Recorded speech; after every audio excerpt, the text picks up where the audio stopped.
ईश्वर वाहिगुरु मौला अल्लाह इंसानी जीवन की एक वाहद मंजिल और एक खोज। इसके अलावा जितनी भी मंजिलें और खोजें हैं इंसानी जीवन की, सब कब्रों तक, शमशान तक, जहाँ शरीर तक ही सीमित हैं। इससे आगे इनका कोई वजूद, कोई हैसियत, कोई ताकत नहीं रह जाती। तो जितने भी ये आत्माएं इंसान के जीवन में आई हुई हैं, सबकी मत, सबकी सोच एक जैसी नहीं हो सकती, क्योंकि मत और सोच का आधार ज्ञान है, और ज्ञान कभी एक जीवन की कमाई से पूर्ण नहीं होता। इसलिए किसी की सोच किसी से कभी भी मेल नहीं खाती। हर सोच में थोड़ा बहुत ज़्यादा और कहीं कहीं तो बहुत ज़्यादा अंतर पाया जाता है। तो इसलिए जो विचार, ये विमर्श, जो सत्संग है, तो ये भी हर किसी के लिए एक जैसी नहीं हो जाती, क्योंकि ये चाहे वेद ग्रंथ, साधु संत बोली एक जैसी बोलें, पर समझने वाले के ऊपर बहुत निर्भरता करती है। वो अपनी सोच से समझेगा, जितनी उसकी सोच की इजाज़त उसको दे रही है सोच, वो उतना ही समझ पाएगा। तो इसलिए कई बार, बहुत बार वचनों में, बोल विचारों में तकरार हो जाती है। तो तकरार नहीं होनी चाहिए। अगर समझ आती है तो उसको जीवन में अपनाएं, अन्यथा उसको भूल जाएं, क्योंकि हर किसी को विचार सुनने का, विचार को बोलने का, विचार को मानने का अपना अपना हक है, अपनी अपनी सोच और समझ है। आज हम ईश्वर की बात करते हैं कि ईश्वर कैसे हमारी जिंदगी का एक हिस्सा बनाए। क्या हमें सचमुच इस ईश्वर की जरूरत है, कि या ये महज कहानियां हैं, कल्पनाएं हैं, या ये महज ख्याल ही हैं। हमें यह समझाया जाता है कि इंसान की जो शरीर है, इंसान का जो जीवन है, ये आत्मा को बहुत बहुत सालों से भटक भटक कर, पता नहीं कौन सी तपस्या करके ये इंसान का जीवन मिलता है। और इस इंसान के जीवन का एकमात्र एक ही मकसद है कि अपने उस मालिक को खोजना, उस मालिक को हासिल करना, जिसने इस आत्मा को जन्म दिया है, जो इस आत्मा का जन्मदाता है। शरीर के जन्मदाते तो हमारे माँ बाप हैं, और शरीर की खुशियां, जो गमियां, वो हमारे कर्म हैं। और आत्मा का जन्मदाता मालिक है, और आत्मा का जो मार्ग है वो कर्म, भक्ति, इबादत है। तो आज हम शुरू करते हैं कि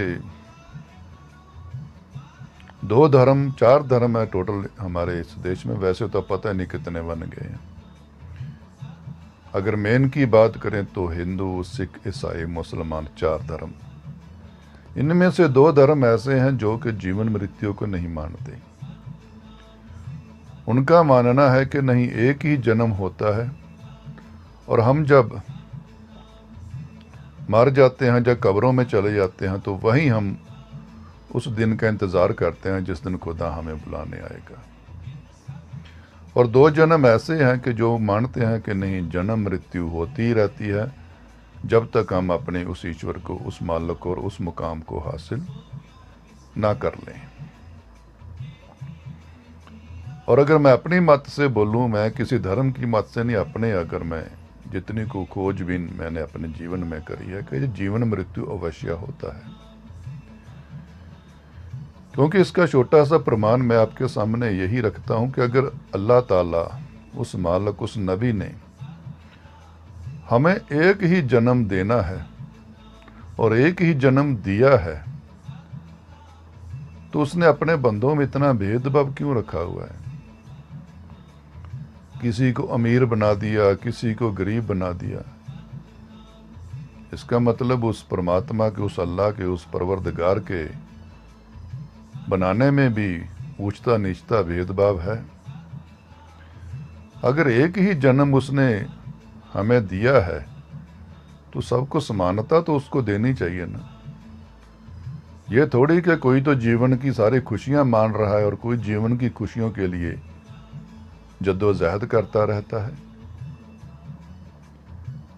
यह सत्य है कि इंसान ने उस ईश्वर को पाना है, जन्म दर जन्म पाना है। जब तक उसको ये हो हासिल नहीं हो जाता, उसको जो जन्म लेते रहना पड़ेगा। ये दुख जो सुख आज हम भोग रहे हैं, ये अमीरी, ये गरीबी, ये क्लेश, ये लड़ाइयाँ, ये हमारे कर्मों की बदौलत ही हमारे सामने आते हैं। क्योंकि आत्मा शरीर नहीं करता, वो गुस्ताखी माँ, कर्म शरीर नहीं करता, कर्म आत्मा करती है। शरीर तो जरिया है।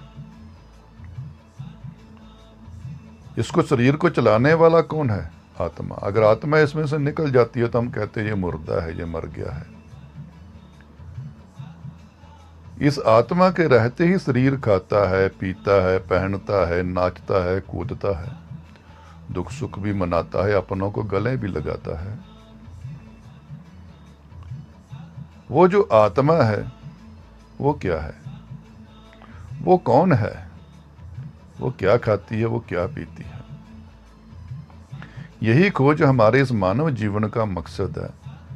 और उसी के कर्मों के बदौलत ही हमें जो ऊंचता नीचता, अमीरी गरीबी मिलती है। ईश्वर ने हमें, अल्लाह ताला ने हमें एक जैसा ही जीवन दिया होता है शुरुआत में। उसके बाद हमारे कर्म शुरू हो जाते हैं, क्योंकि हम कर्म जून हैं।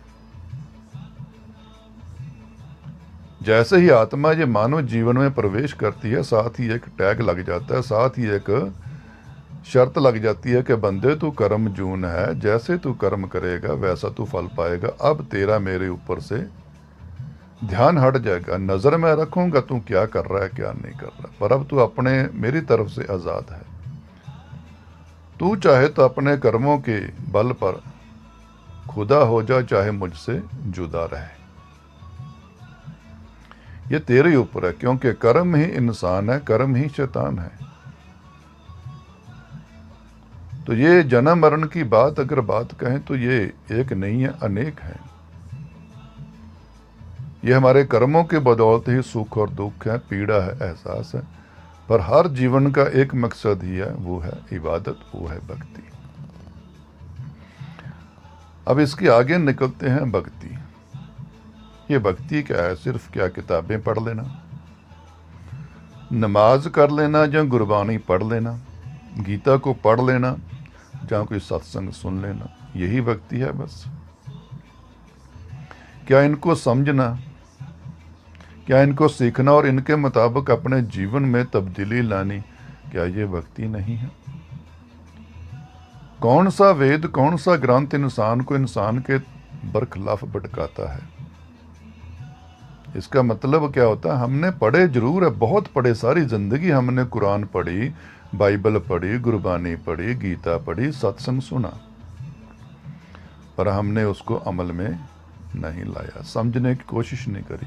हमने उस अल्लाह ताला के पैगाम को, उस ईश्वर के संदेश को, उस वाहिगुरु के सुनेह को ध्यान से सुना नहीं, ध्यान से समझा नहीं कि उस ईश्वर ने हमें क्या संदेश दिया था। क्या भेदभाव में रहना, क्या ईर्ष्या में रहना, नफरत में रहना, क्रोध में रहना, या जिस संसार उसने हमें जो तोहफे में या कि सफ़र में दिया था, इसको अपना बनाने की उलझन में लगे रहना। हमें सबको पता है कि जब मौत आनी है, तो फिर भी हमें इस संसार को जो कि छोड़ कर जाना है, क्यों मलकियत के चक्कर में फंसे रहते हैं? और हमारे बीच में जो ईर्ष्या, जो भेदभाव, नफरत की वजह ही क्या है? कि मैं इस संसार को अपना समझ बैठा हूं, मैं इस संसार को अपना मान बैठा हूं। ये जो मुझे आंखों से रंग रंगीनियां दिखती है, जमीन दिखती है, जायदाद दिखती है, परिवार दिखता है, मैं इसको अपना समझ बैठा हूं। तो वो कुरान पाक से वो देखे ढूंढ कर, क्या नबी ने, उस अल्लाह ताला ने फरमाया था क्या मेरे बंदो इस संसार में आपने सदा रहना है? क्या गीता में, गुरबानी में, बाइबल में ये फरमाया गया है कहीं भी कि इंसान यहाँ सदा सदा रहेगा? तो फिर हम कैसे कहें कि हमने उन पवित्र अक्षरों का अपमान नहीं किया? हमने अपने गुरु पीरों का अपमान नहीं किया, हमने अपने नबियों का अपमान नहीं किया।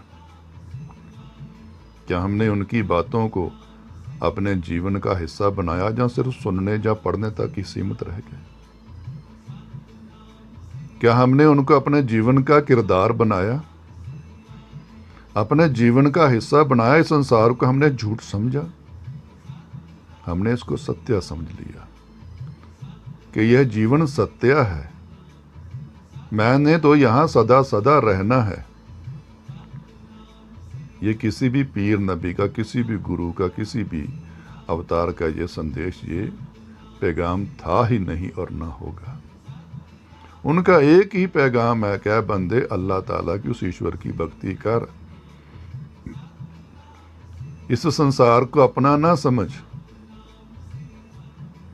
ये तेरा नहीं है, ये मेरा है, ये महज तेरे सफर के लिए मैंने तुझे रहने के लिए दिया है, टेम्परेरी। तू किराएदार है, यहां अपने सांसों का किराया देता है, अपने कर्मों के मुताबिक यहां से तुझे मैं हर चीज उठाने को देता हूं। जिस दिन तेरे सांसों का किराया खत्म हो जाता है, तू यहां से रुखसत हो जाता है। और ये सब बातें हमने बना रखी, वो अल्लाह के पास चले गए, वो राम के पास चले गए, वो वाहिगुरु के पास चले गए, वो सचखंड चले गए। क्या हमने अपने आंखों से जीवन देख लिया है वो मृत्यु के बाद वाला? जन्म से पहले का क्या हमने जीवन देखा है? मृत्यु के बाद वाला हमने अपना जीवन देखा है? क्योंकि हमारा जीवन तो शरीर नहीं है, हमारा जीवन तो आत्मा है, क्योंकि हम तो आत्मा हैं। हम तो वैसे ही, हमारे आत्मा तो हमेशा ही अमर रहती थी, है और रहेगी। आत्मा को तो ना मृत्यु है ना भय है। फिर आत्मा ये जन्म मरण में क्यों फंसी? क्योंकि आत्मा शरीर के बहकावे में आकर काम, क्रोध, लोभ, मोह, अहंकार, लालच, इन चीजों में अपने आप को मलीन कर लेती है। वो तो पवित्र थी। अगर उसकी पवित्रता पे शक है तो अपना बचपन देखें। बचपन में कोई मैल नहीं देता रब, ना धर्म की, ना जात की, ना उच्चता की, ना नीचता की, बिल्कुल पवित्रता देता है, जिसको हम आमतौर पर घरों में कहते हैं बच्चे तो रब का रूप होते हैं। क्योंकि पवित्रता है, निर्मलता है। हर इंसान का जन्म एक ही जैसा होता है, पवित्रता में, निर्मलता में। फिर ये मैल कहां से आ गई? क्या ये ईश्वर ने, उस अल्लाह ने, उस वाहिगुरु ने दी थी हमें? नहीं, ये संसार की शिक्षा से आ गई। क्योंकि संसार ने भी अपने पूर्वजों से, हमारे माँ बाप ने अपने माँ बाप से, संसार से ये सीखी होती है। धन कमाना है, अमीर बनना है, तेरा अपने मजहब को बचाना है, तूने अपनी मस्जिद को, गुरुद्वारे को बचाना है। ईर्ष्या के बीज जैसे जैसे हमारे अंदर बढ़ने शुरू करिए समाज ने, हमारी निर्मलता, हमारी पवित्रता हमसे दूर होनी शुरू होगी। कहीं गुम नहीं हुई, बस दूर होनी शुरू होगी। क्योंकि हमने अपने मालिक की शिक्षा को छोड़ दिया सुनना, संसार की शिक्षा को अपनाते गए। आज हम अपने अंदर ध्यान झांक कर देखें, जो हम आज शिक्षा अपना कर बैठे हैं, क्या वो हमारे पीर नबियों की शिक्षा थी? क्या वो वेदों ग्रंथों की शिक्षा आज भी है? नफरत, क्रोध, धर्म, मजहब, हमने खुद उनको पढ़ना नहीं चाहा कभी। उन पवित्र संदेशों को, पवित्र अक्षरों को कभी हमने खुद नहीं पढ़ना चाहा, खुद समझना नहीं चाहा। बस जैसे हमारे आगू, या हमारे भाई साहब, या हमारे प्रचारक हमें सिखाते गए, हमें समझाते गए, और हम भेड़ों की तरह, मूर्खों की तरह हाँ जी करते हैं। उनके पीछे इतना पक गए हैं आज कि हम आज दूसरे धर्म की, दूसरे मजहब की वाहवाही सुन ही नहीं सकते। अगर कोई हमारे सामने दूसरे धर्म मजहब की थोड़ी सी वाहवाही करता तो हमें बड़ी पीड़ा होती है, हमारे धर्म की क्यों नहीं होती? तो भक्ति तो प्रशंसा है, क्योंकि अल्लाह ताला, वो वाहिगुरु, वो मौला तो हर इंसान में वास है, हर जगह में वास है, कतरे कतरे में उसका वास है। तो प्रशंसा करने में क्या बुराई है? आप उस ईश्वर की, उस मौला की प्रशंसा कर रहे हो। पर यह नफरत क्यों आ गई? क्योंकि जो हमारे आगू थे, उन्होंने हमारे जहनों में, हमारे दिमाग में इस कदर नफरत भर दी कि आज हम इंसान और इंसानियत का वो पवित्रता वाला जो जन्म से हमें मिला था, वो अपना रोल वो अपना ओहदा, वो अपना वजूद हम भूल चुके हैं। एक महान हस्ती के रूप में हम इंसान ने जन्म लिया, क्योंकि हम उस ईश्वर के अंश हैं, उस ईश्वर के वंश हैं। और हमें संसार ने इस कदर रीतों में, रवाजों में उलझा दिया कि ईश्वर तो छोड़ो, हमें इंसानियत से दूर कर दिया। ईश्वर तो इंसान के अगला पड़ाव है, भक्ति तो इंसानियत का अगला पड़ाव है, और हमें तो इंसान और इंसानियत से आगे जाने को रोक के पीछे धकेल दिया। जिस रूप में हमने जन्म लिया था एक इंसान बनकर, उस रूप से पीछे धकेल दिया। तू हिंदू है, तू मुसलमान है, तू सिख है, तू ईसाई है, तू ऊंच है, तू नीच है, वगैरह वगैरह करके हमें वो इंसान वाले पायदान से, वो इंसानियत वाले पायदान से बहुत पीछे धकेल दिया। और आज देखो कि जितना इंसान इंसान का दुश्मन बन गया है, जितना धर्म धर्म का दुश्मन बन गया है, जितना मजहब मजहब का दुश्मन बन गया है, क्या ये दुश्मनी हमारी उस वेदों ग्रंथों में लिखी हुई है क्या कहीं? हम अपनी अकल से क्यों नहीं सोचते क्या वो अल्लाह ताला के, वो पीर नबी को, वाहेगुरु इतना छोटा सा है कि वो अपने इंसानों को ही लड़ा देता है? क्या उसकी सोच जो इतनी छोटी सी है कि वो हमें इस दीन दुनिया के लालच में ही अटका देता है? क्या वो इतना छोटा है, इतना गरीब है कि वो हमारे हुए मकानों में, हमारे बनाई हुई जगहों में से रहना शुरू कर दिया उसने? वो हमारे मक्के में क्या उसका वास है? हमारे हर मंदिर में उसका वास है? हमारे धामों में, हमारे तीर्थों में क्या उसका वास है? उसके आसपास और कहीं भी उसका वास नहीं है। वो अल्लाह जितना मक्के मदीने में है, वो अल्लाह उतना ही गुरुद्वारे मंदिर में भी है। वो वाहेगुरु जितना हरि मंदिर में, गुरुद्वारे में है, उतना ही मंदिर में, गिरजे में, मक्के मदीने, मस्जिद में भी है। वो राम, वो शिव, वो कृष्ण, ये सारे नाम हैं। जिस तरह हवा को हम अपनी अपनी भाषा में, कोई हवा कहेगा, कोई एयर कहेगा, कोई कुछ कहेगा। हवा का तो अपना वजूद है, अभी सांस देनी, ठंडक देनी, चलना है, घूमना। वो मस्जिद में भी चल जाती है, वो गुरुद्वारे में भी चल जाती है, वो मक्के में भी, वो मदीने में भी चले जाती है, वो मंदिर में भी चले जाती है। पर वो अपना कर्म नहीं छोड़ती, अपना रूप नहीं छोड़ती, वो उसी में रहती है। बंदे मेरे में घुल जा, सांस लेता जा। जिस तरह कहते हजारों दिए जला लें, रोशनी की रंगत तो एक ही है ना। मिट्टी का जला लें, सोने का जला लें, चांदी का जला लें, उसकी रंगत तो एक ही है, रोशनी तो एक ही है। हम सब में रोशनी एक ही है। हम दियों के लालच में फंस गए हैं। मेरा दिया कीमती है, तेरा दिया जो है वो बेशकीमती है, तेरा दिया कम कीमत का है, तेरा दिया ऐसा है, तेरा दिया वैसा है, मेरा वैसा है। दियों ने रोशनी नहीं करनी। दिए तो एक जरिया है, दिए तो एक सहारा है। रोशनी तो जब बीच में एक बत्ती बनेगी, घी डलेगा, वो जलेगा, फिर जाकर रोशनी का पता लगेगा कि रोशनी का तो रंग ही एक है। सब उसी भी, उसके दिए में भी वो उसी रंग की रोशनी है, मेरे दिए में भी वही रंग है। ये उलझन क्यों आ गई? क्योंकि दिए तो हमने जलाए नहीं अभी तक। हम तो बाहर धर्मों में ही उलझ गए, हम तो बाहर मजहबों में भी उलझ गए, हम तो बाहर आकार में ही उलझे रह गए, शरीर में ही उलझ के रहकर हम तो आकार से आगे आत्मा तक, निराकार तक जा ही नहीं पाए। हम देखें अपने अंदर झांक कर, ये जितने रीत रिवाज हमने ईश्वर के नाम पर बना रखे हैं, क्या अल्लाह ताला उस मालिक को ये खुश कर पाएंगे? आज हम बात करें, रमजान का महीना चला हुआ है। क्या उस अल्लाह ताला ने कहा था कि मेरे लिए सिर्फ ये अन्न का त्याग करना? ये रमजान क्या पवित्र क्यों है? अभी हर चीज को पवित्रता दे, अपनी आंखों को पवित्रता दे, जुबान को अन्न से ना रोक, जुबान को रस से रोक। रस, जो रस बह रहे हैं काम के, क्रोध के, अपने इंद्रियों के रसों को रोक। अपने हाथों को भी रमजान का महीना दे, ये बुराई से रोके। इन हाथों से किसी का भी बुरा ना हो। अपने जहन को रमजान का महीना, रमजान का व्रत दे, रोज़ा रखा इस जहन को कि कम से कम 1 महीना तो किसी का बुरा ना सोचे। इन आंखों को रोज़ा रखा, इन कानों को रोज़ा रखा भी मैं निंदा चुगली बुराई नहीं सुनूंगा, मैं किसी का बुरा तकूंगा नहीं, देखूंगा नहीं। ज़बान को रोज़ा रखा कि मैं कभी भी किसी का भी बुरा नहीं बोलूँगा। मैं इस महीने, पवित्र महीने में उस अल्लाह ताला की इबादत सिफत करूँगा, कानों से सिफत सुनूंगा, आंखों से सिफत देखूंगा, अपने हाथ में सबकी भलाई के लिए दुआ में उठाऊंगा। ये हर रोज़ा अपने जहन में उस अल्लाह ताला की खुशियाँ रंगत को बिठाने की कोशिश करूँगा। ये है मेरे जहन का रोज़ा, मेरे कदमों का रोज़ा,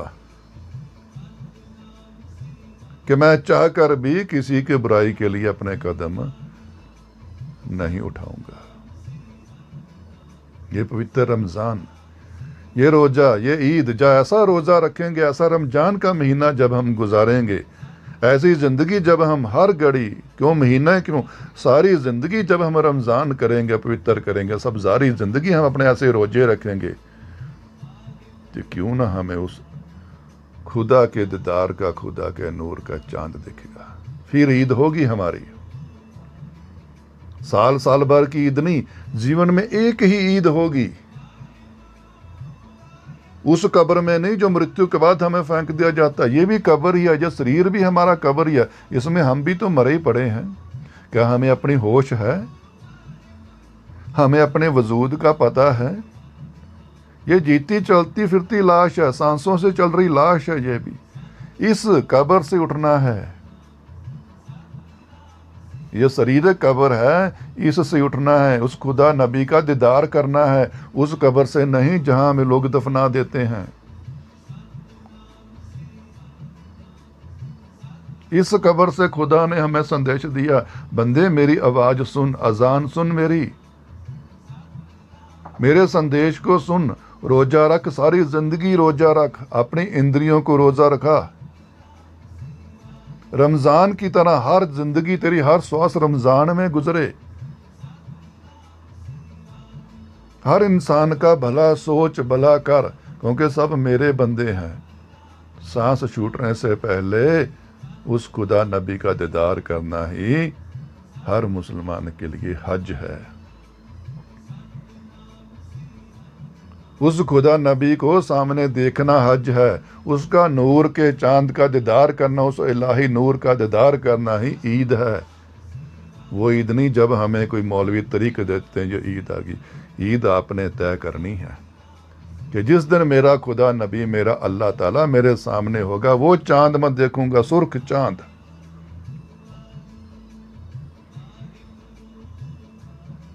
वो नूरानी चांद मैं देखूंगा। वो है मेरी जिंदगी की ईद, वो है हाजी। जब मैं अल्लाह के दीदार करके, उस मौला का दीदार करके अपनी हज मुकम्मल करूंगा, इस जीवन की यात्रा को मुकम्मल करूंगा। जिस दिन मेरे रमज़ान, मेरा रोजा, वो खुदा नबी कबूल करेंगे। अब इसके बाद आ जाए हिंदू सिख। हम देखें जो हम रीति अपने जीवन में अपना रहे हैं, ये पत्थर पूजा, ये यात्रा, ये पहाड़ों पर जा जाकर ईश्वर की खोज करना। अगर वो पहाड़ों में ईश्वर है तो फिर एक जगह क्यों न टिकते? कभी हम अमरनाथ जाते हैं, कभी हम वहाँ जाते हैं, कभी हम वहाँ जाते हैं। पता नहीं कहाँ कहाँ हमने शिव का वास बना रखा। अगर शिव का वास हर जगह है तो फिर मंदिरों में क्यों? वो तो फिर आपके घर में भी है। अगर शिव का वास हमारे घर में है तो फिर हमें पहाड़ों में जाने की जरूरत क्या है? तो बात एक रखे, जहाँ तो ये कहें कि वो हर जगह नहीं है शिव। अगर हर जगह तो फिर पहाड़ों में जाने की जरूरत क्या है? गुफाओं में जाने की जरूरत क्या है? क्या ईश्वर पूजा से मिलेंगे? गंगा नहाने से मुक्ति मिलेगी? इन पत्थरों के पूजन से हमें मुक्ति मिल जाएगी? हम अपने विचारों को इन रीति रिवाजों से क्यों नहीं जोड़ कर देखते? हम क्यों अंधविश्वास में ही फंसे रहते हैं? नहीं ये वेदों में लिखा, नहीं ये ग्रंथों में लिखा है। एक मैं पहले भी विचार रख चुका हूं आपके सामने कि ये जो वेद ग्रंथ है संसार के, ये ईश्वर की लिखत तो नहीं। ये पीरों की, नबियों की, भक्तों की, साधुओं की लिखत है। और पीरी, नबियों की, साधुओं की लिखत मुकम्मल तो नहीं हो सकती, अधूरी रह सकती, क्योंकि मुकम्मल लिखत उस अल्लाह ताला की, उस वाहिगुरु की, उसी शिव की है। हर लिखत चाहे जितनी मर्जी पवित्र हो, वो तब तक झूठी ही है जब तक आपने उसको अपने अभ्यास के जरिए अनुभव नहीं किया और उसको हकीकत जानकर देखा नहीं। पढ़ने से तो हकीकत पे नहीं हम मोहर लगा सकते कि ये बिल्कुल सत्य है। हम देखें जानकर अपने भीतर, ये जो हमें रीत बना दी गई है, आज शिवरात्रि है, आज रामनवमी है, आज ये है, आज वो है, क्यों हमें तरीकों में उलझा दिया गया? क्यों हमें पूजा में उलझा दिया गया? कर्म में क्यों नहीं रहने दिया? पूजा हमारी जिंदगी एक महज बोझ है, व्यर्थ कांड है। पूजा से कुछ नहीं हासिल होना। आज गंगा देखो कि गंगा शुद्ध होगी, साफ होगी, चाहे ये लॉकडाउन की वजह से, पूजा से तो आज तक नहीं हुई, इतनी पूजा कर चुके हम उसकी। आज उसको छोड़ दिया हमने, कुदरत को कुदरत के रूप के ऊपर छोड़ दिया। आज जब कुदरत ने अपने आप को नखार दिया, आज वो गंगा देखो, चाहे उठा के जल पानी पी लो, उसमें जीव जंतु कितना खुश है। हमारी वजह से वो भी गुट गुट कर जी रहे थे, कभी दिखते नहीं थे। इंसानों के पैर पड़े, वो बेचारे पता नहीं कहाँ कहाँ गायब हो गए। इंसानों ने जैसे ही पैर पीछे किया, कुदरत का रंग देखो, आसमान का रंग देखो। हमें ये पंडितों ने, तांत्रिकों ने, इन गुरुओं ने किस कर्म में लगा दिया? गंगा पूजन करो, पत्थर पूजन करो, ये व्रत करो, ये न्यू पहनो, नारियल छोड़ो, ये टूने करो, ये तवीज़ करो, ये उपाय करो। उपाय कोई नहीं होना। ये कृष्ण जी ने गीता में साफ कह दिया कि जो तेरे भाग्य का है वही तुझे मिलना है, समय से पहले नहीं मिलना। तो फिर क्यों बेवजह समय खराब कर रहे हो? नारियल खाने को दिया ईश्वर ने, बहाने को नहीं। उन नदियों में दिए बहा दिए जाते हैं, क्या नदियां राह भटकी हैं? नदियों को पूजा के नाम पर हम उल्टा गंदा कर रहे हैं, अस्थियां बहाने में लगे हुए हैं। हड्डियां बहाने से क्या इंसान की मुक्ति हो जाएगी? वो महज हड्डियां हैं, उसके बीच वाला इंसान तो चला गया। हमें क्या सिखा दिया गया? जीते जी माँ बाप की सेवा भले करे ना करो, मरने के बाद उनको अच्छे तरीके से संस्कार करो, अच्छे तरीके से उनका लंगर भंडारा करो, उनको गंगा लेके जो हड्डियों को उनकी वहां जाके पूजन करो, वहां दान करो, वहां पुण्य करो, आपके पितर मुक्त हो जाएंगे। पितरों की मुक्ति अपने कर्मों से होनी। महज औलाद का धर्म क्या था? औलाद ना हिंदू होती, ना सिख होती, ना मुसलमान होती। औलाद का धर्म औलाद है। माँ बाप भी हिंदू, सिख, ईसाई, मुसलमान नहीं होते। माँ बाप भी, माँ बाप का धर्म माँ बाप है, परवरिश है। हम धर्म को पहचाने।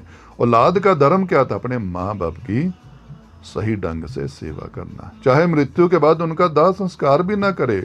अगर किसी हॉस्पिटल का वो बॉडी चाहिए, भले दान कर दो, कोई बुराई नहीं है। मरने के बाद तो किसी के काम आ जाए। वही श्राद्ध के ऊपर जो हमने समय निकाल रहे हैं, वो जीते जी निकालते, उनकी सेवा करते, उनकी परवरिश ढंग से करते, उनकी देखरेख करते, दवाई दारू करते, उनके पास बैठकर हमें समय व्यतीत करते। ये पुत्र धर्म, ये एक औलाद धर्म था। क्या हम इस धर्म का पालन किया? मरने के बाद हम अपना पुत्र धर्म दिखाना चाहते हैं, औलाद धर्म दिखाना चाहते हैं। देखो, मैं इनकी हड्डियों को लेके, अस्थियों को लेके मैं हरिद्वार गया, मैंने वहाँ जाके दान पुण्य भी किया, मंजा बिस्तरा भी दान किया, गाय भी दान किया, दाद मैंने घर में भोग भी किए, मैंने घर में श्राद्ध भी किए, मैंने घर में भंडारे भी किए, हवन भी किया, यज्ञ भी किया। ये औलाद धर्म नहीं है, ये दिखावा है महज। औलाद धर्म तो तब तक था जब तक वो माँ बाप बुजुर्ग सामने थे। अब कौन सा औलाद धर्म? वो तो बेचारे चले गए संसार से और कह रहा कि मैं औलाद में पुत्र धर्म निभा रहा हूँ। नहीं, अब तो दिखावे का धर्म अपना रहा है तू, क्योंकि समाज को दिखाना है, जमाने को दिखाना है। औलाद का धर्म जीते जी जब माँ बाप सामने है, पुत्र धर्म तब जब तू भी जिंदा है बंदे, तेरे माँ बाप भी जिंदा है, तब वो धर्म चल सकता है। ये सोचे, ये हमें डर ये कहाँ से आ गए? क्या ईश्वर ने डाले थे? ईश्वर ने हमें कर्म सिखाया था। बंदो कर्म में धर्म खोजना, धर्म में कर्म नहीं, कर्म में धर्म खोजना। तेरा कर्म ही तेरी पूजा है, तेरा कर्म ही तेरा धर्म है, तेरी कर्म ही तेरी भक्ति है। इंसान इंसान का बुरा चाहे और दिन की 5 नमाजें करे, दिन की 5 बानियां पढ़े, दिन के पाठ पूजा करे, राम नाम का जाप करे और सारा दिन इंसान इंसान का बुरा सोचे, ये तो की भक्ति नहीं है। कर्म, मानवता भरे कर्म, प्रेमता भरे कर्म। ये सारा संसार जन्नत है। मरने के बाद कोई जन्नत कोई स्वर्ग नहीं, ये सारा संसार जन्नत है। इसको तो नरक बना रहे और मरने के बाद पता नहीं कौन सी जन्नत कौन से स्वर्ग की खोज में हम इसको नरक बनाई जा रहे हैं। वो देखे जो हमें पुजारी बना दिया गया, जाओ इस मंदिरों में जाओ, मूर्ति स्थापना करनी है।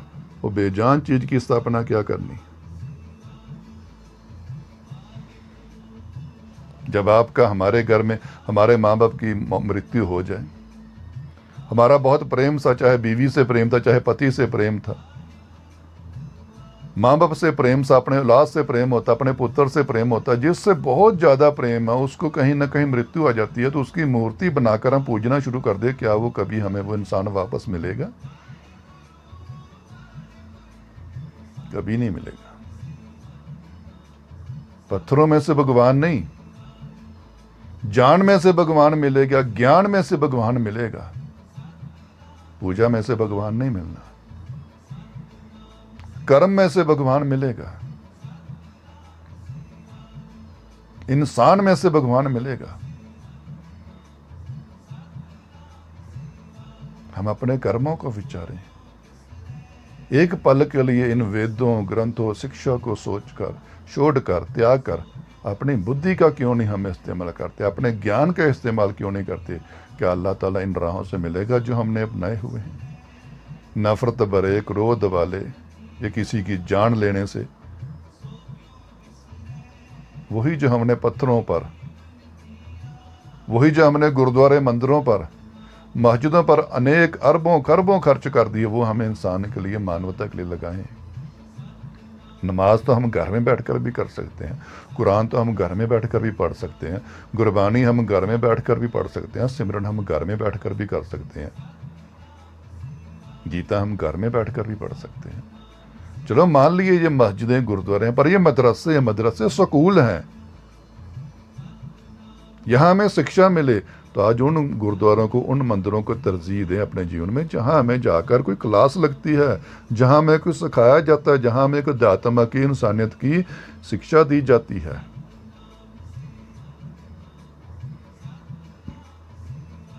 आज इस आगे चलते हैं, सिख में आते हैं।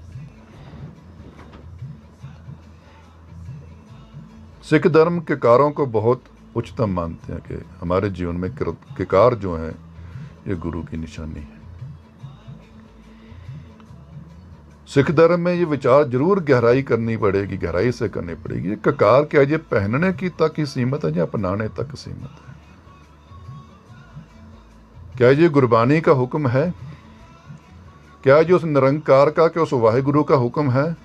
क्या सिख ककारों के बिना सिख नहीं बन सकता? क्या ये जिसने ककार पहन लिए हैं, क्या वो पूर्ण सिख है? और ये ध्यान रखना पड़ेगा, सिख कौन है? कि शरीर के जो एक आत्मा का नाम सिख है, जिसने शिक्षा ग्रहण कर ली और अपनी आत्मा को, अपने आप को पैदा कर लिया है गुरु की नजरों में। क्योंकि शरीर तो मिट्टी है, शरीर तो जरिया है ना, शरीर मुसलमान है। इस्लाम किस में आना चाहिए? आत्मा में। हिंदुत्व किस में आना चाहिए? अध्यात्म किस में आना चाहिए? आत्मा में। या सिख किस में, किसको बनना है? आत्मा को। शरीर जरिया है। कड़ा दिया था गुरु जी ने किस बात के लिए? भी जो हाथ काम करता, हम हमेशा बुराई के लिए या अच्छाई के लिए वही आगे बढ़ाते हैं, कोई दाएं ना को बाएं ना। अगर दाएं हाथ में कड़ा है, सज्जे हाथ में कड़ा है, तो वह कड़ा क्यों दिया था गुरु साहब जी ने? बच्चे जी तेरे गुरु की निशानी है, जब भी तेरा हाथ बुरे कर्म की तरफ बढ़े, तेरी ध्यान उस निशानी पर जाए, तेरा हाथ अपने आप पीछे हट जाए। तो असल में क्या, वो जो कड़ा वो हाथ में हो ना हो, पर जहन में होना चाहिए 24 घंटे। 24 घंटे गुरु के निशानी को जहन में, दिमाग में बैठना चाहिए, ता जो मेरा जो हाथ है वो कभी भी बुराई की तरफ बढ़े ही ना। नहीं तो क्या जिन्होंने कड़े पहन लिए क्या उनके हाथ बुराई की तरफ नहीं बढ़ते, रिश्वत की तरफ नहीं बढ़ते, शराब मीट की तरफ नहीं बढ़ते? क्योंकि वो कड़ा हाथ में तो पहन लिया, पर मैंने अपने दिमाग में, अपने जहन में नहीं उस गुरु की शिक्षा को, उस गुरु की निशानी को बिठाया। कड़ा तो जहन में बैठना चाहिए था। अब कृपान का भी वही शरीर में पहन ली, पर मैंने अपनी जहन में नहीं। कृपान क्यों थी? अपनी स्वयं रक्षक के लिए। तो रक्षा किसकी करनी है? सिख ने। वो सिंह की निशानी है। सिख ने किसकी रक्षा करनी है? अपनी आत्मा की। सिख एक आत्मा है, उसने किसकी रक्षा करनी है? अपनी आत्मा की। कौन से दुश्मनों से? क्या कोई हिंदू, मुस्लिम, सिख, ईसाई आपस में दुश्मन है? सिख के कौन से दुश्मन? सिख की परिभाषा पहले दूं। सिख का मतलब एक धर्म नहीं, शिष्या को सिख कहा जाता है। जो शिक्षा लेना चाहता है उस अल्लाह नबी से, उस मौला से, उस वाहिगुरु से, अपने गुरु पीर से, साधु संत से। सिख, शिष्या, स्टूडेंट। उस सिख ने के दुश्मन बड़े कौन हैं?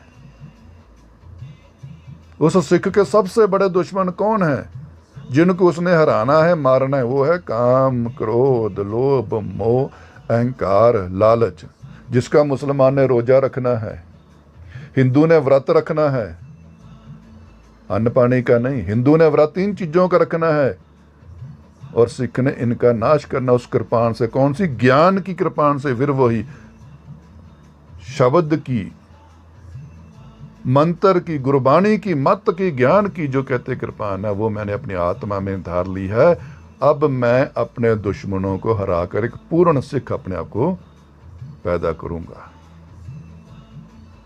कशहरे की निशानी क्या थी? कशहरा भी यही। मुसलमान सुन्नत करते हैं। सुन्नत की परिभाषा है शर्म। मुझे पराई स्त्री की अभी शर्म है।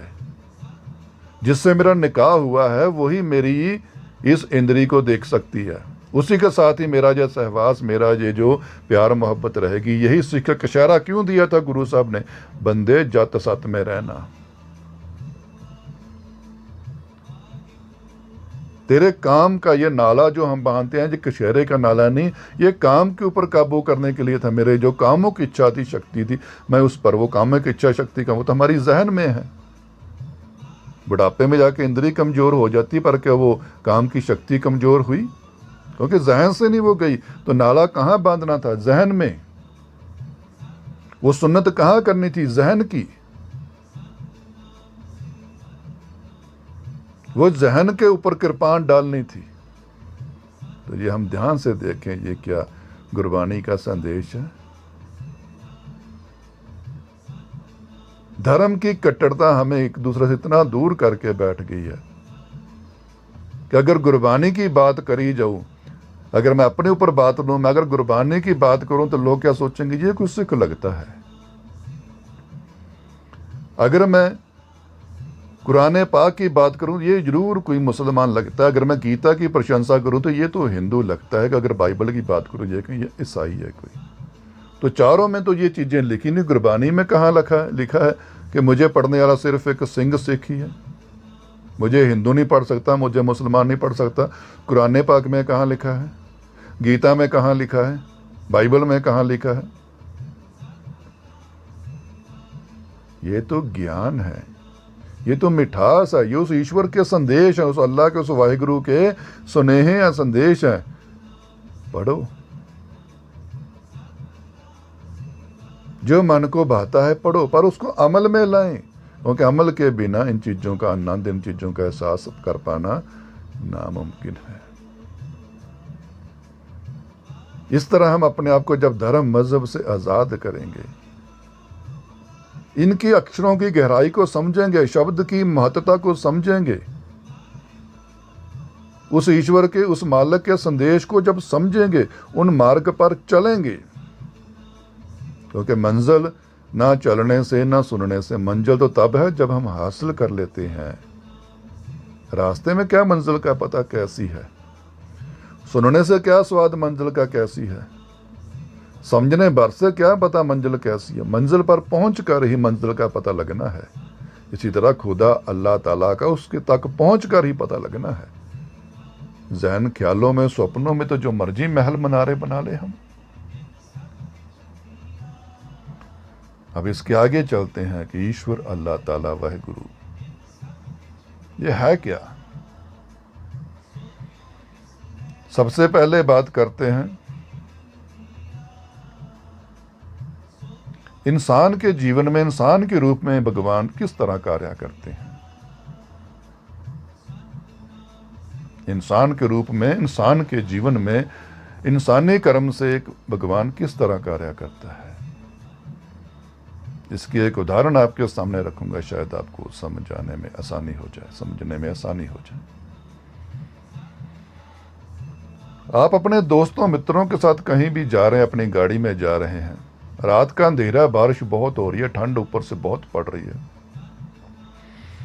आप अपने घर जा रहे हैं, रास्ते में आपने देखा कि बुजुर्ग सा आदमी है, बारिश में भीग रहा है, ना कोई तन पे कपड़ा ढंग का है, ना कोई छत है। सर्दी का इंतजाम तो कहां से होना बेचारे के पास, ठुठर जा रहा है, कांपी जा रहा है। आपने झट से गाड़ी रुकवाई,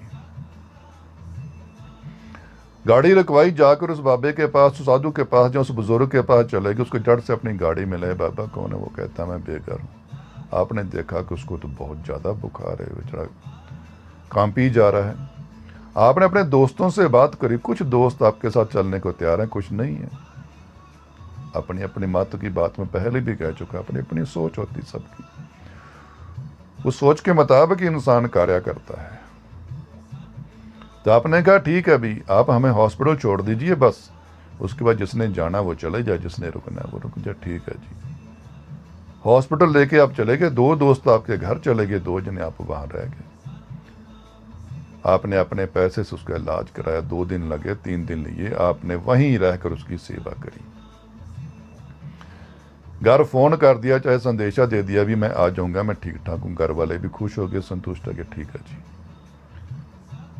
वो बुजुर्ग आदमी 2-3 दिन बाद ठीक हो गया, उसने खाना खाया, कपड़े पहने, बड़ी अच्छी उसको फीलिंग आ रही है, एहसास हो रहा है। उसने आपका शुक्रिया किया, तो आपने उससे पूछा बाबा तेरा कोई घर कोई ठिकाना है? उसने कहा नहीं बेटे मेरा कोई भी नहीं। आप छोड़ जाओगे? मैं फिर वैसा ही। तो आपने दोनों दोस्तों ने बात करी भी हमारे पास कोई पैसा है, अगर आपके पास पैसा था तो आपने क्या किया, दोनों ने मिलकर उसके लिए कमरा कुटिया बना दी, खाने पीने का इंतजाम कर दिया। अगर पैसा कम था तो आपने उस बुजुर्ग को किसी अच्छे आश्रम में भर्ती करा दिया, ओल्ड होम में। वो वहां जाकर आपने उसको दाखिल करा दिया, या एडमिशन करा दी, वहां जाके बोला, और जहां भी ओल्ड होम के जो मालिक थे भी, इसका जो बुजुर्ग का देख रेख का ध्यान खर्चा आएगा वो मेरा, आपने इसका ध्यान रखना। सारा कार्य को चाहे हफ्ता लगा, 10 दिन लगे, आप जाने लगे। बुजुर्ग की आंखों में आंसू थे, वो कांप रहा था, उसके हाथ जुड़े और वो आपके सामने एक दंडवत नमस्कार करने के लिए झुका, पर आपने झुकने नहीं दिया, उसको गले लगा लिया। नहीं, आप मेरे बाप समान हो, बड़े हो। उसको छोड़कर चले गए। आप बीच बीच में आते रहते थे, चले गए। पर इस कहानी में, जो संदेश में, मैं एक आपसे एक सवाल करता हूं, वो बुजुर्ग बेचारा वहां रहता तो शायद अनहोनी होती तो मर जाता।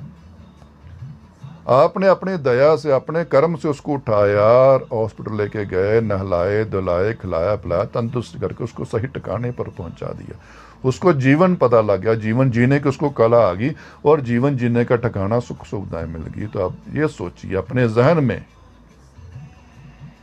उस बुजुर्ग के लिए वो ईश्वर, वो अल्लाह, वो वाहिगुरु कौन है कि उसने किसी अल्लाह वाहिगुरु को देखा? उसने आपके बीच में उसको देखा, उसने आपके जरिए उसको देखा, और उस अल्लाह ने आपके जरिए अपने कर्म कर दिए। उस बुजुर्ग को आपके जरिए उस अल्लाह की खुशियां मिली, अल्लाह ने, वाहिगुरु ने आपके जरिए वो कर्म कर दिया। ये उस मालिक का कर्म करने का तरीका है इंसान के रूप में। तो हम जाने क्या हम ऐसे कर्म करते हैं? हमारे कर्म ही शैतान है। कुछ इसके उल्ट भी चलेंगे, छीनने वाले भी होते हैं, कत्ल गुर्बत करने वाले भी होते हैं, चोरी चारी वाले भी होते हैं। इस कर्म में उस अल्लाह ताला का क्या रोल था? उसने आपको मोहरा बनाया। यही ध्यान रखो कि इस संसार में इंसान इंसान का दारू है, इंसान इंसान का नुकसान भी करता है, इंसान इंसान का भला भी करता है। उस अल्लाह ताला की खेल है या शैतानियत की खेल है। कुछ शैतानियत के दायरे में आते हैं, कुछ रूहानियत के दायरे में आते हैं। जो ईश्वर की तरफ दौड़ते हैं, अल्लाह की तरफ दौड़ते हैं, उनके ऊपर रहमत होती है, वो ऐसे कर्म में आ जाते हैं। ये था एक इंसान का रूहानियत भरे कर्म करना। ये कर्म हमें अल्लाह के करीब लेके जाते हैं। माला ही सिर्फ नहीं, परोपकार के कर्म, भलाई के कर्म, मानवीय कर्म, इंसानियत कर्म। अब इससे आगे चलें तो अगर हम आप कहें ईश्वर, क्या ईश्वर सचमुच कोई चीज खोजने वाली है? क्या वो मालिक, वो अल्लाह हमसे वाकई बाहर है? कहीं कोई हमसे कोई अलग सा रूप है जिसको हमने बाहर खोजना है? जिसके लिए हम मक्के जाते हैं, जिसके लिए हम हरमंदर जाते हैं, जिसके लिए हम धाम जाते हैं, जिसके लिए हम तीर्थ जाते हैं, कि जहां वो ईश्वर कोई हमारे भीतर ही छुपी हुई ताकत है, जहां वो कोई हमारा ही रूप है। ये विचार हमारी मत के ऊपर निर्भर है। फिर यही विचार है कि हर विचार के दो पहलू है, नेगेटिव पॉजिटिव, नकारात्मक सकारात्मक। तो इसमें भी दो पहलू हैं, जैसे वो शैतानियत और रूहानियत कहते, इसी तरह इसमें भी कुछ कहते हैं नहीं बाहर है, हमारे से बाहर कोई अलग चीज है, इसलिए वो बाहर खोजते रहते हैं। कुछ की मत गहराई में जा चुकी होती है, वो कुरान के, वो गीता के, वो बाइबल के, वो गुरबानी के संदेश को समझ चुके होते हैं। वो एहसास कर चुके होते हैं कि ये जो तन है यही मक्का है, यही मस्जिद है, यही इसी मदीने के अंदर अल्लाह का वास है, यही हर मंदिर है, यही मंदिर है, यही धाम है इसके अंदर है, क्योंकि इस आत्मा ने ही परमात्मा बनना है। जिसको कहा जाता है कि दूध में ही मक्खन छिपा हुआ, कहीं बाहर नहीं। एक बीज में ही वृक्ष का वजूद छुपा हुआ, वृक्ष चाहे 100 मीटर का हो पर छोटे से बीज के भीतर ही छुपा हुआ है। एक दीपक के भीतर ही रोशनी छुपी हुई है। एक पत्थर को चाहे कहते नदी के तल में 1000 साल डुबो के रखो, उसको बाहर निकालो, पत्थर से टकराओ, जोर से चिंगारी निकल गई, 1000 साल का पानी भी उसके अंदर का जो आग वो खत्म नहीं कर पाया। हमें कितने जन्म मिले, वो जब तक इंसान के जीवन में है और हमारी मत, हमारी अकल सही दिशा है, सही दिशा में है, तो वो मालिक हमारे भीतर ही है। ईश्वर खोजने की जरूरत नहीं है। ईश्वर को पहचाने, किसको? खुद को जाने, हम अपने आप को पहचाने। जो इसके अंदर जीव पल रहा है, जिसको हम आत्मा कहते हैं, वो क्या है? उस ईश्वर का अंश है, उस ईश्वर का वजूद है। उसको महसूस करें। मृत्यु से पहले उसको इस कब्र से बाहर निकालें। जिसकी 1-2 सतरें आपके सामने रखूंगा। एक बंदे ने, एक मनुष्य ने पढ़ लिख कर डॉक्टर बनना है। वो डॉक्टर के पास जाता है, कहता है डॉक्टर जी मुझे डॉक्टर दिखा दो। वो कहता मैं तेरे सामने हूं, मुझे डॉक्टर से मिलवा दो। बंदे तू करना क्या चाहता है? मैं डॉक्टर बनना चाहता हूं। तो डॉक्टर बन ना, फिर तो खुद कहता है मैं डॉक्टर बनना चाहता हूं, तो डॉक्टर बन। तो डॉक्टर ढूंढना, बाहर ना ढूंढ, अपने अंदर ढूंढ डॉक्टर को।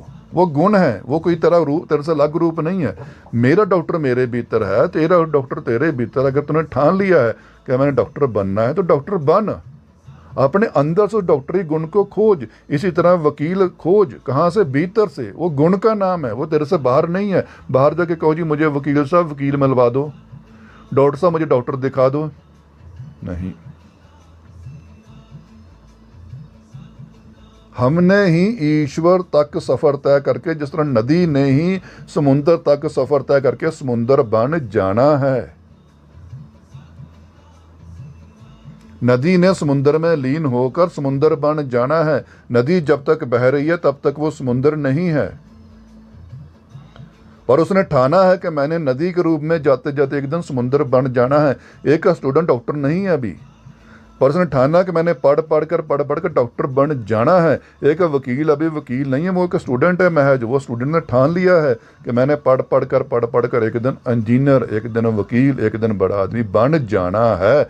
अध्यात्म की भक्ति की भी यही अवस्था है। मैंने सिमर कर उसको खोज कर मैंने वो बन जाना है।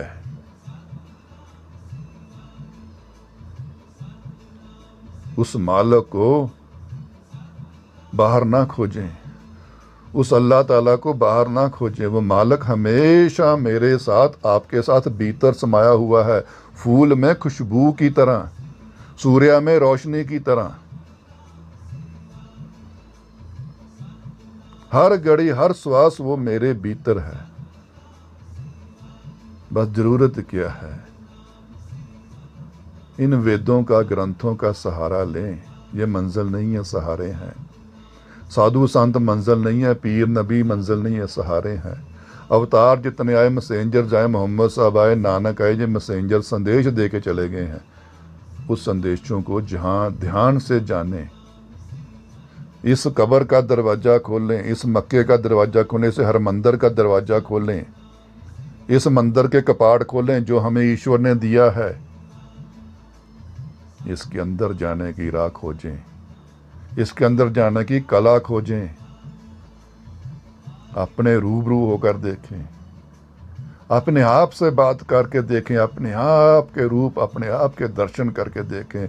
पता लगेगा कि मेरे से तो अलग कोई और अल्लाह, पीर, नबी, वाहिगुरु है ही नहीं।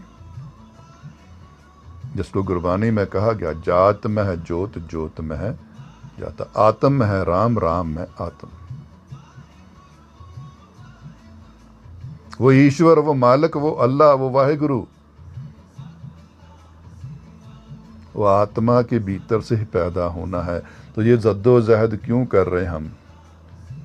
पहले हम अपने शरीर में छिपे हुए इंसान को खोजे, मुसलमान, सिख, ईसाई, हिंदू को नहीं।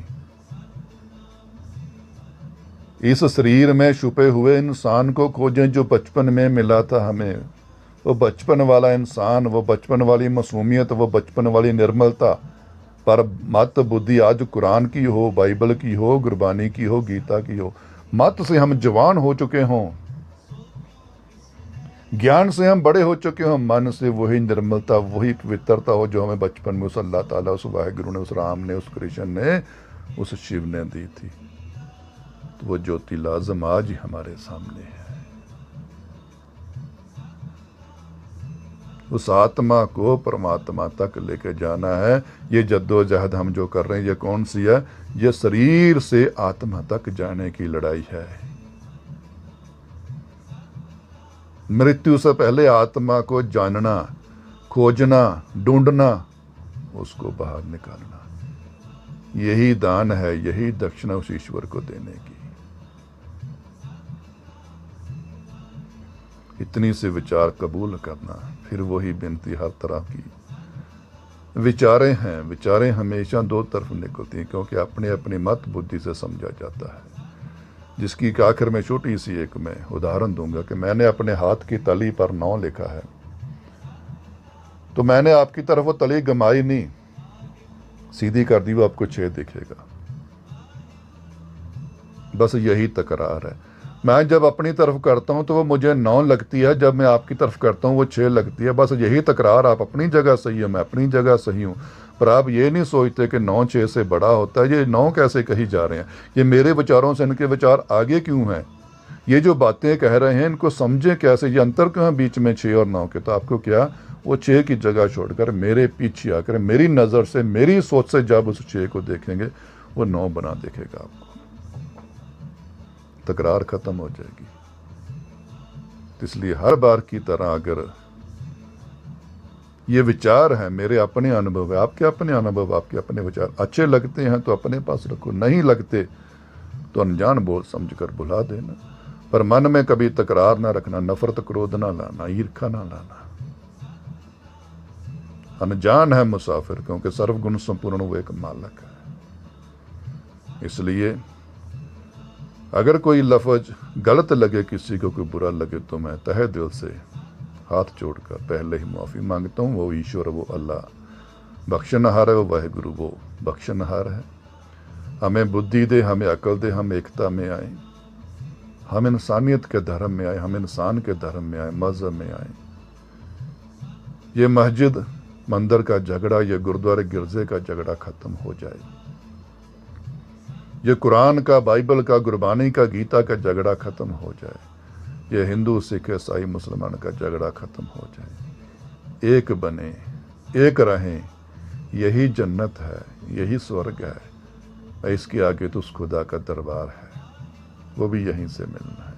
और जब तक हम एक ही ना हो पे, जब तक इंसान ही एक ना हो पाया, भगवान का, अल्लाह का निशान मिलना नामुमकिन है। इसलिए पहला जो हमारा भक्ति का पड़ाव है, एकता, निर्मलता, पवित्रता, ये वैर विरोध, इससे दूर हट जाना। स्तुति करें हम उस मालिक की, उस ईश्वर की, पर उसकी आंखों के देखे बिना तो उसकी स्तुति भी तो नहीं हो सकती ना।